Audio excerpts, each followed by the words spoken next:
இப்போ நாங்கள் என்ன பண்ணுறோன்னா தர்பூசணி பழத்தை தீடி எடுத்துன்னு போயின்னுக்குறோம்.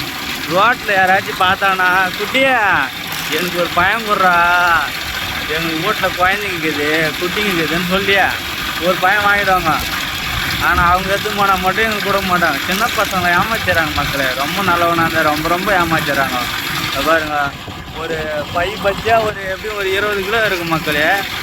தர்பூசணி பழம் சும்மா தரான்னாங்க.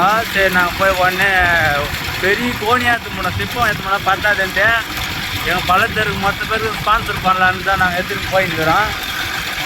அவங்க நல்ல நேரம் இருக்கிறாங்களா இருக்க மாட்டாங்களா தெரில. இந்த அழுகளால் கொடுத்து ஒரு நல்ல பேர் வாங்கலான்னு இருக்கிறோம் பள்ளத்தெருவில்.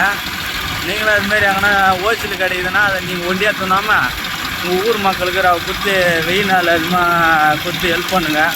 காசு கொடுத்து தான் இப்போ துண்ண முடியாமல் கிடக்குறாங்க.